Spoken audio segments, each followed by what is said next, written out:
Hai Gorgeous, welcome to my place. Terima kasih sudah mengklik video ini. Nggak pakai lama, watch.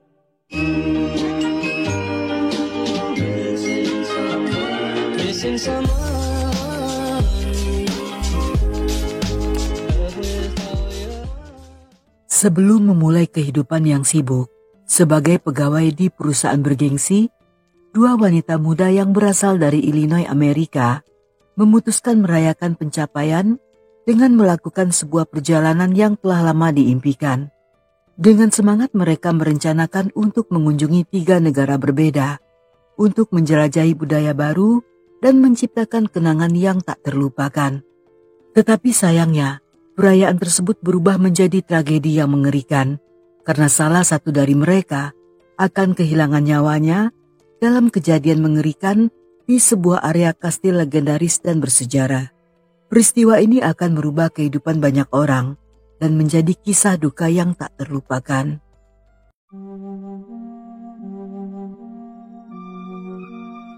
Eva dan saudari kembarnya Alice dilahirkan di Guangzhou, China. Mereka merupakan putri dari pasangan Lan dan Ping. Walaupun kehidupan di China sangat menyenangkan, tetapi saat usia mereka menginjak 4 tahun, keluarga ini memutuskan untuk pindah ke Waterloo yang berada di Ontario, Kanada.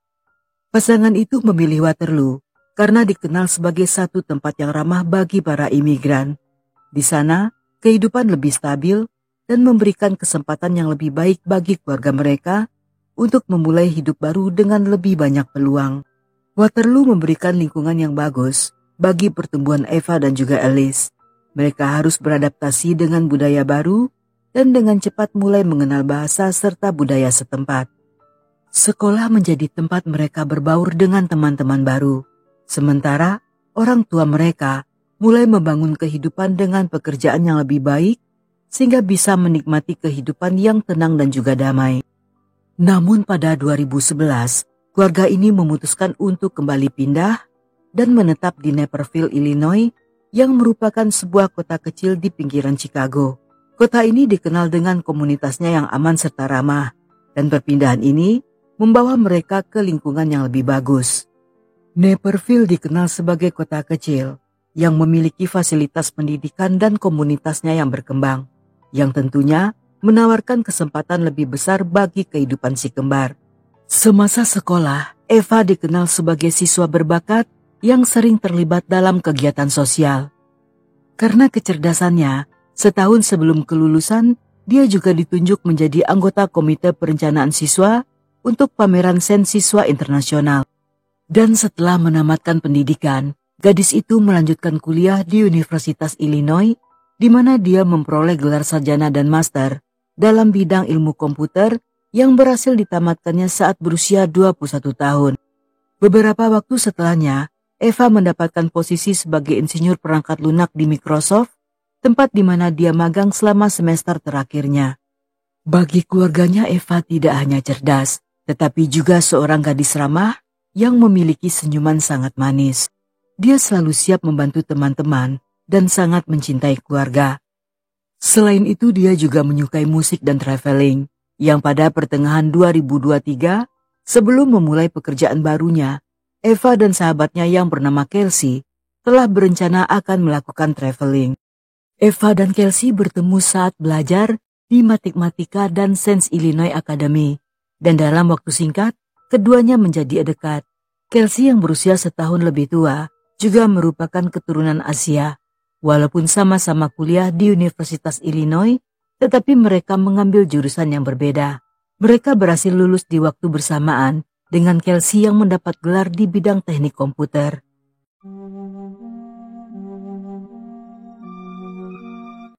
Pada Mei 2023, kedua sahabat itu memulai petualangan mereka dengan mengunjungi beberapa negara yang dimulai dari Spanyol serta Italia. Dan pada minggu pertama di bulan Juni, mereka telah berada di Jerman yang merupakan negara terakhir dalam daftar. Para gadis-gadis ini sangat bersemangat untuk mendatangi Kastil Neuschwanstein yang berada di Bavaria dan dikenal sebagai inspirasi untuk kastil di dalam film Disney klasik seperti Cinderella dan Putri Salju. Kastil tersebut merupakan salah satu lokasi wisata paling penting di selatan negara itu dan terletak di atas bukit terjal yang berada di pegunungan Alpen yang merupakan perbatasan Jerman dan Austria. Dibangun pada abad ke-19 oleh Raja Ludwig II dari Bavaria yang bertujuan untuk menghormati komposer Richard Wagner yang sangat dia kagumi. Pembangunan tersebut dibiayai secara pribadi oleh sang raja, tetapi sayangnya raja meninggal setelah proyek dimulai dan sebelum pembangunan diselesaikan. Sehingga ketika dalam proses pengerjaannya, desain kastil dibuat lebih sederhana daripada desain aslinya yang tentunya membutuhkan lebih banyak biaya. Setelah kastil dirampungkan, tempat tersebut dibuka untuk umum. Sejak saat itu, ada lebih dari 60 juta orang yang datang berkunjung dan setiap tahunnya ada sekitar 1,5 juta turis yang berdatangan untuk menikmati keindahan arsitektur dan interior yang indah. Setelah tinggal di kota terdekat, pada 14 Juni 2023, kedua gadis ini mengunjungi kastil. Di sana mereka juga ke jembatan Marienbrug yang menjulang beberapa meter di atas ngarai dengan aliran sungai di bawahnya. Aliran sungai pegunungan ini mengalir sekitar bermil-mil jauhnya sebelum akhirnya bermuara di Laut Hitam. Dan seluruh area di sekitarnya dipenuhi dengan jalan setapak, sehingga para turis dapat melihat istana dari berbagai sudut. Sambil menikmati pemandangan, kedua gadis itu didekati oleh seorang pria bernama Troy. Dia memperkenalkan dirinya sebagai seorang turis asal Amerika. Karena sama-sama berasal dari negara yang sama, sehingga mereka menerima perkenalan tersebut dengan sangat baik. Dan seperti yang sering terjadi, ketika sesama rekan senegara bertemu di negara lain, dengan cepat mereka pun mulai mengobrol. Saat itu Troy memberitahu bahwa dia mengetahui tempat-tempat yang jarang dikunjungi dengan pemandangan yang luar biasa, di mana mereka bisa mengambil foto selfie dengan sudut terbaik dari kastil yang merupakan latar belakangnya. Karena tawaran tersebut sangat menarik, sehingga Eva dan Kelsey setuju untuk mengikuti Roy ke lokasi tersebut. Tetapi sesaat setelah tiba di sana, pria yang tadinya ramah seketika menyerang Eva dan mencoba membuka bajunya. Serangan mendadak tersebut membuat kedua gadis yang sangat syok itu untuk sesaat menjadi lumpuh karena otak mereka masih belum bisa memproses apa yang terjadi. Dan ketika Kelsey tersadar, dia pun menerjang Troy sambil menarik Eva untuk menjauh.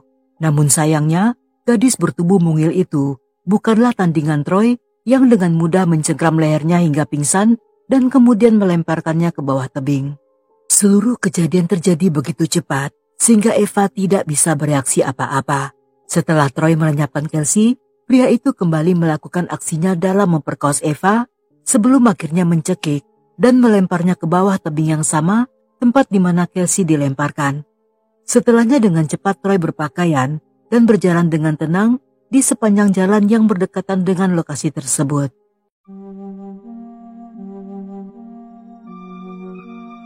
Di saat bersamaan, beberapa turis yang sebelumnya sempat melihat Troy bersama kedua gadis itu mulai merasa curiga ketika melihat pria itu hanya sendirian, terutama karena sikapnya yang tampak kikuk dan mencurigakan. Untuk berjaga-jaga, mereka pun melaporkan hal ini pada petugas keamanan yang saat itu segera menghubungi polisi dan melakukan pemeriksaan dengan menjelajahi area tersebut. Namun selang beberapa waktu kemudian, mereka kembali mendapat laporan dari turis lainnya yang saat itu sedang berada di jembatan dan melihat tubuh seseorang yang bergulingan jatuh ke bawah tebing. Karena lokasi jurang yang sangat terjal dan juga dalam, polisi segera menurunkan beberapa tim penyelamat serta helikopter untuk melakukan pencarian dari udara. Pencarian itu dilakukan dengan cepat dan dalam waktu singkat, di mana kedua gadis itu berhasil ditemukan di kedalaman 50 meter dari tepi jurang. Kelsey ditemukan dalam kondisi masih hidup, karena saat terjatuh, tubuhnya tertahan oleh sebuah dahan pohon yang berhasil memperlambat jatuhnya, sehingga dia tidak mengalami cedera serius. Setelah mendapatkan perawatan medis, Kelsey yang dinyatakan tidak mengalami luka parah, dipulangkan 4 hari kemudian, setelah kondisinya dinyatakan stabil. Tetapi sayangnya, Eva tidak seberuntung Kelsey. Meskipun saat ditemukan masih hidup, luka yang dialaminya sangat parah. Dan akibat terjatuh secara langsung, sehingga tubuhnya mengalami benturan keras di beberapa bagian vital. Eva pun dilarikan ke rumah sakit terdekat. Tetapi sayangnya, gadis itu tidak bisa diselamatkan. Dia meninggal di malam hari, hanya beberapa jam setelah mendapatkan perawatan medis. Hal ini membuat Kelsey sangat syok dan seketika merasa bersalah karena hanya dirinya yang selamat dari insiden itu. Di saat tim darurat sedang menyelamatkan kedua korban, tim kepolisian yang dilengkapi dengan anjing pelacak saat itu berhasil menangkap Troy.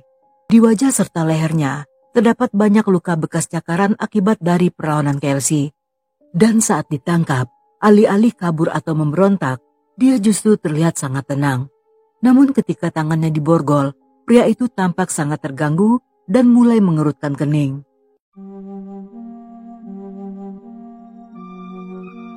Troy yang berusia 30 tahun tinggal bersama saudara laki-lakinya di sebuah rumah satu lantai di Lincoln Park yang merupakan sebuah daerah pinggiran yang sangat tenang di kota Detroit. Rumah mereka sederhana namun nyaman, terletak di kawasan yang penuh dengan keluarga-keluarga pekerja, di mana Troy dan saudara-saudaranya menjalani kehidupan sehari-hari yang relatif biasa.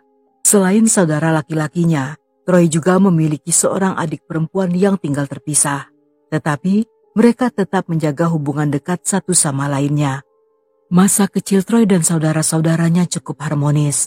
Meskipun orang tuanya tidak kaya, tetapi mereka hidup baik-baik saja, tanpa adanya konflik besar atau masalah serius, dan tidak ada sejarah kekerasan maupun juga kriminal. Sejak kecil dia dikenal sebagai sosok yang tenang dan bertanggung jawab. Dia tidak pernah terlibat masalah, baik di sekolah maupun di lingkungan sekitar. Troy diketahui telah memiliki pekerjaan yang stabil, dan dia tidak memiliki ambisi besar untuk meninggalkan kota kecil itu. Baginya hidup di pinggiran Detroit sudah cukup nyaman, dengan akses mudah ke kota besar tanpa harus menghadapi kesibukan yang berlebihan. Berita penangkapan Troy membuat banyak orang-orang kaget, karena mereka mengenalnya sebagai orang pendiam dan tidak pernah membuat masalah. Bahkan menurut teman SMA-nya, Troy adalah orang yang pemalu dan agak pendiam. Walaupun cukup aneh, tetapi dia juga bermain di dalam band sekolah. Hanya saja, karena sifat introvertnya, Troy tidak terlalu banyak bicara, sehingga sulit untuk menjalin pertemanan. Sedangkan menurut mantan pacarnya yang bernama Alexi, hubungan mereka berlangsung selama 3 tahun. Yang dalam masa-masa itu, walaupun Troy adalah seorang pria pendiam, tetapi dia sangat optimis dan suka bermain game serta mendengar musik. Selama berpacaran, Troy tidak pernah menunjukkan tanda-tanda yang mencurigakan, dan walaupun telah lama putus, tetapi beberapa tahun yang lalu, mereka berdua sempat bertemu lagi. Dan Alexi merasa bahwa Troy masih sama seperti Troy yang dulu dikenalnya. Berdasarkan kesaksian para tetangga, mereka mengingat Troy sebagai anak pendiam dan juga tertutup. Karena jarang berinteraksi, sehingga tidak banyak orang yang tahu tentang kehidupan pribadinya. Mereka lebih sering melihatnya menghabiskan waktu dengan kucing-kucing peliharaan daripada bergaul dengan manusia.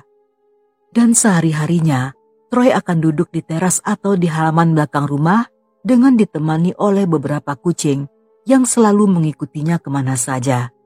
Satu-satunya anggota keluarga yang sering terlihat bersama Troy adalah adik perempuannya. Mereka berdua sering terlihat di sekitar lingkungan rumah dengan kucing-kucing yang mengikuti dari belakang.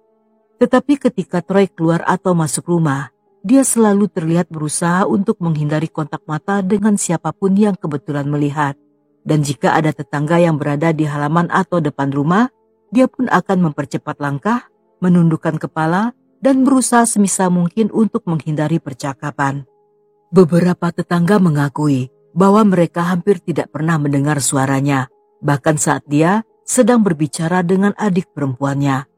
Tetapi mereka tidak pernah merasa terganggu, karena selama ini Troy tidak pernah menimbulkan masalah atau bersikap kasar, dan tetangga hanya mengenalnya sebagai pria pendiam yang lebih suka berada di dunianya sendiri dan jauh dari sorotan serta perhatian orang lain. Saat media menemui keluarga Troy, ibunya membantah tentang berita penangkapan tersebut. Dia menyangkal bahwa putranya berada di Jerman dan menganggap laporan itu sebagai kesalahan identitas. Namun wanita itu tidak bisa lagi membantah ketika video serta foto penangkapan Troy yang lengkap dengan borgol telah beredar di internet. Dalam penyidikan lainnya, Diketahui pada 2016, Troy pernah menghadapi tuntutan atas kasus penggelapan yang sayangnya rinciannya tidak diketahui secara umum karena tampaknya kasus tersebut telah dihentikan. Melihat banyaknya orang yang tidak percaya jika Troy telah melakukan kejahatan, menurut polisi hal ini sangatlah wajar. Karena dalam kebanyakan kasus, para pelaku adalah orang yang tidak pernah diduga, dan sejarah mengajarkan bahwa pembunuh yang paling licik seringkali adalah mereka yang tampak tenang dan tidak menunjukkan adanya tanda-tanda ketidakstabilan. Dan Troy adalah contoh nyata bahwa orang yang tampaknya tenang bisa saja melakukan tindakan yang paling keji.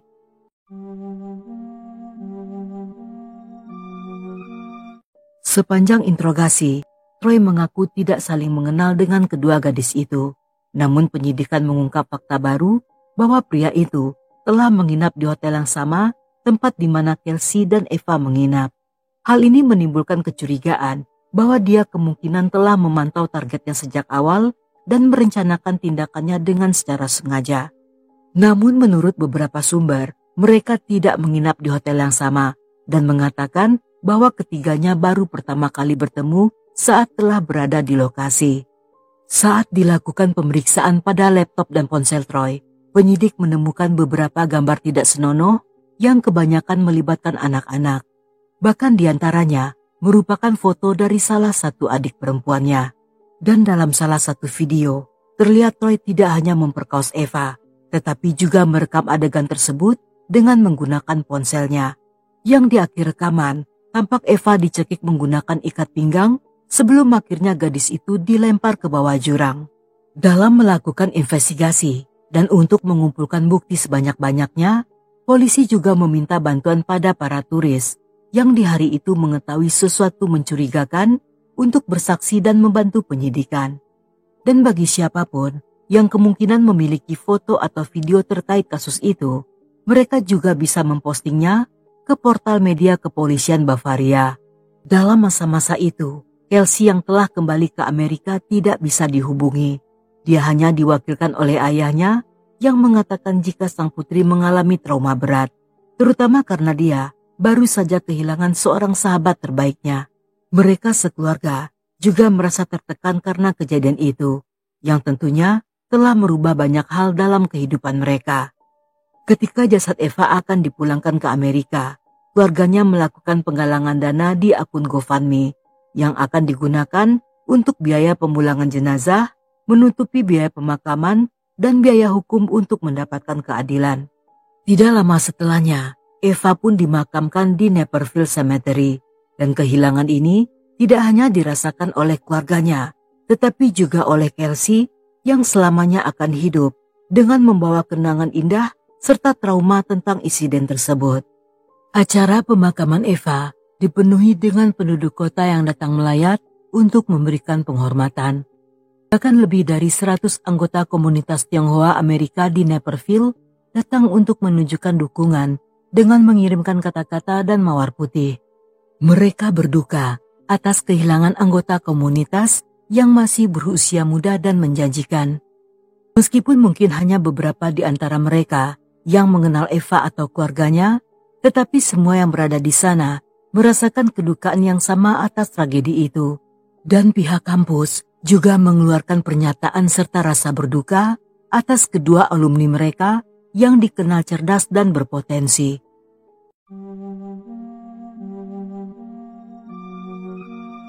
Terungkap juga bahwa di hari kejadian, sejak pagi Troy sedang chatting dengan seorang temannya yang merupakan wanita Thailand sebut saja bernama Mei.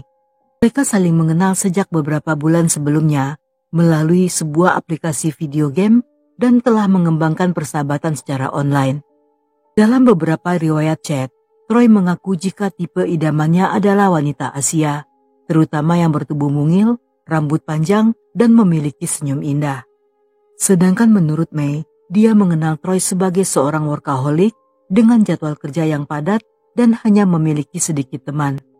Mei juga mengetahui bahwa pria itu lebih menyukai kucing daripada manusia, dan pada umumnya seseorang yang menyukai hewan biasanya adalah orang yang berhati lembut dan penyayang, sehingga dia sangat kaget ketika mendengar Troy terlibat dalam kasus besar. Mei juga menceritakan bahwa pada pagi hari sebelum kejadian, Troy sempat bercerita tentang mimpi aneh yang dia alami semalam. Di dalam mimpi tersebut, Troy sedang berdiri di jendela sebuah kastil. Namun anehnya, seolah memiliki tubuh lain, dia juga sedang memandangi tubuh keduanya yang berada di luar kastil. Mendengar hal itu, May menganggap jika mimpi itu hanyalah bunga tidur, atau bisa jadi merupakan buah pikiran, karena Troy di pagi itu akan pergi jalan-jalan. Dan hal ini pun disetujui oleh pria itu, yang memberi info bahwa dia sedang bersiap-siap untuk mengunjungi kastil dan berjanji akan mengirim foto.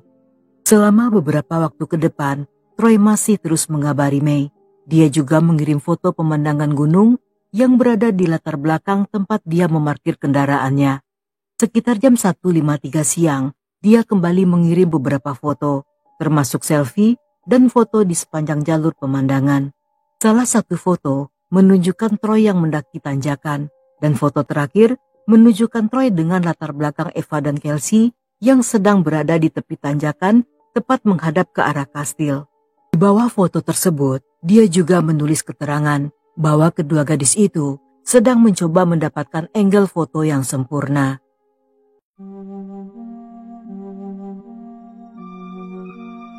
Dalam persidangan yang dilakukan pada Februari 2024, saat itu Troy menghadapi 4 dakwaan. Namun pengacaranya beralasan bahwa perbuatan Troy tidak direncanakan dan terjadi secara spontan. Selain itu, Troy juga mengaku merasa sangat malu atas perbuatannya pada korban. Namun menurut jaksa, Troy menghentikan serangannya pada Eva bukan karena ingin, melainkan karena takut ketahuan ketika mendengar langkah kaki 2 orang turis yang sedang menuju ke lokasi tersebut. Semua tindakan Troy sangat tidak masuk akal. Dia menganggap korban bagaikan barang yang tidak berguna dan bisa dibuang begitu saja. Pria itu tidak pantas untuk mendapatkan keringanan hukuman, mengingat perbuatannya tidak saja telah menghancurkan 2 keluarga, tetapi juga membuat marah banyak orang. Sebulan kemudian, Troy divonis hukuman penjara seumur hidup tanpa adanya kesempatan bebas bersyarat.